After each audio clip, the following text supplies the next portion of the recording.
Bienvenidos a este video educativo donde exploraremos el sistema educativo mexicano. Un camino lleno de cambios y desafíos. Los propósitos de este video es enfocarnos en algunos antecedentes históricos, analizar las políticas públicas de nuestro país, revisar la reforma a la Ley General de Educación del 2013, hacer un análisis del Plan Nacional de Desarrollo 2013-2018, analizar la calidad educativa evaluada por la OCDE y algunas conclusiones y reflexiones. Comencemos con un poco de contexto histórico. En 1921, José Vasconcelos fue una pieza clave para la creación de la Secretaría de Educación Pública. Transformó la educación fomentando la cultura y la democracia. En un momento posrevolucionario, en el cual el país no tenía un rumbo fijo, al frente de la SEP, José Vasconcelos le dio una dirección y un proyecto sólido a la educación en nuestro país. Otro momento clave fue durante la presidencia de López Mateos, teniendo como secretario a Jaime Torres Bodet. Se implementó el plan de 11 años que fortaleció a la educación primaria, incluyendo libros de textos gratuitos, un legado del cual muchos aún nos seguimos favoreciendo. Como docente en mi aula tengo muy pocas herramientas y el libro de textos es uno que para mí es fundamental. Los 60 es un periodo donde se vio la transición de tener una educación que solo se preocupaba por crecer, es decir, teníamos una explosión demográfica.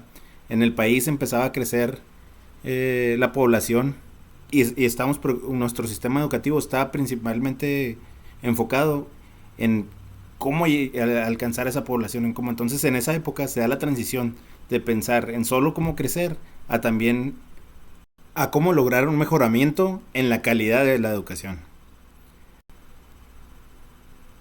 1978, otro año decisivo.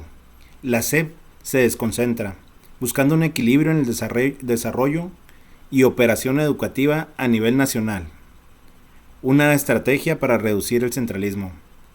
Básicamente, se le quiso dar solución a problemas regionales de una manera más rápida y eficiente, lo que parecería ser una excelente idea. Y aquí es donde me empiezo a preguntar sobre lo que son las políticas y lo que son las implementaciones y las realidades, ¿verdad? Porque en la actualidad pues sí es muy bueno tener una coordinación regional, pero también ahora tenemos que gobiernos estatales están en conflicto con el gobierno nacional y generan una controversias en la que únicamente sirven a intereses políticos sin pensar en el beneficio de los estudiantes.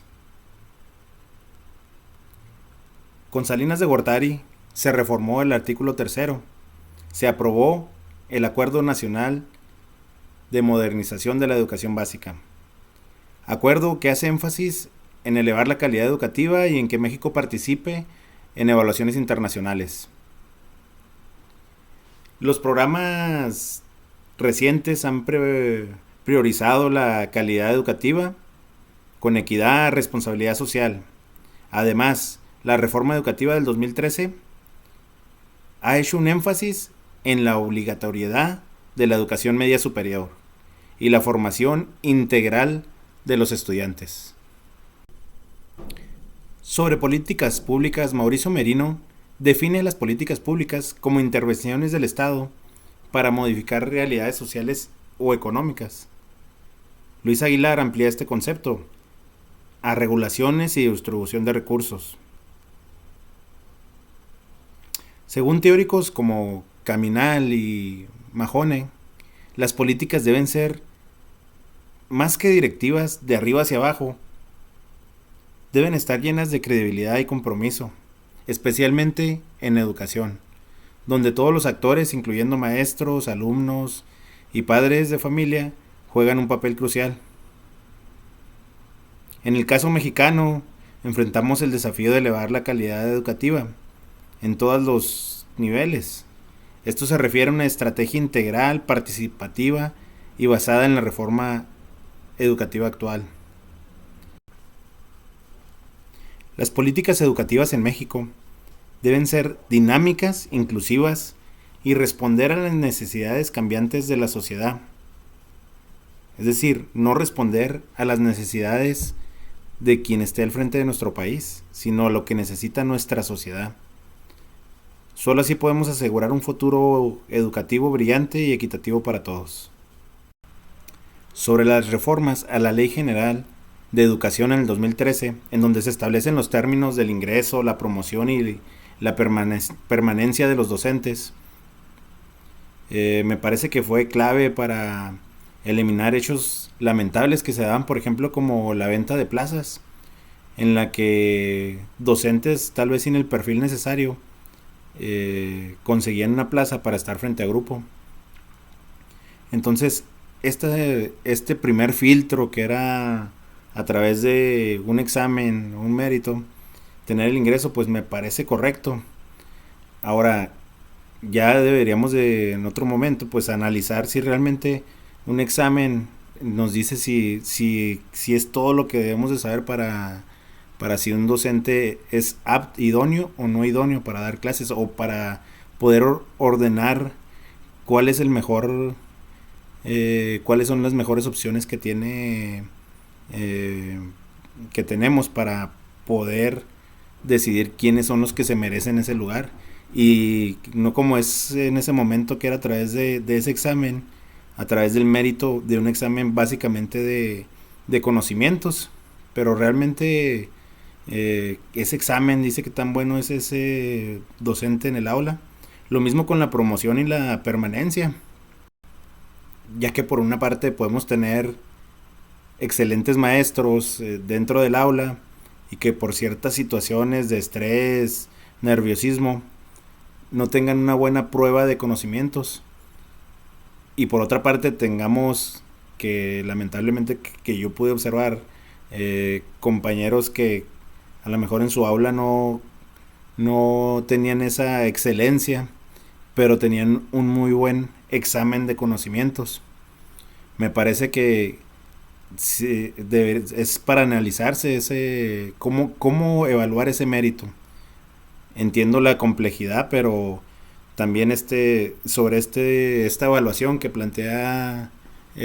se plantean en estas reformas, se indica que la intención es la formación docente, que es para mejorar, pero realmente se dio ese proceso, porque lo importante de esa evaluación sería poder distinguir ciertas características que tienen, que áreas de oportunidad que tienen los docentes. Por ejemplo, a este docente le falta en tecnología.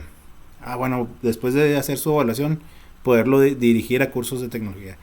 Este docente le faltan mejorar sus instrumentos de evaluación. A este docente le falta diseñar mejores planeaciones.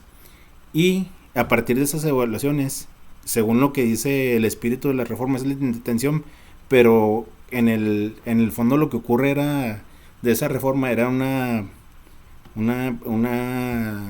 ser muy punitiva, es decir, castigar si salías mal en la evaluación, en vez de tener más una característica formativa para los docentes, una ayuda para los docentes, una ayuda para mejorar la educación. Analizando la calidad educativa mediante la OCDE con sus pruebas estandarizadas, a manera de conclusión me quedo con la pregunta del autor: ¿por qué se continúa con niveles bajos de aprendizaje en la educación básica a pesar de tener varias reformas que supuestamente nos garantizarían elevar la calidad en la educación? En lo que concluyo que no solo importan las reformas en el papel, sino en la implementación, en cómo se dan en el aula, en cómo podemos beneficiar a nuestros estudiantes. Nos vemos hasta la próxima.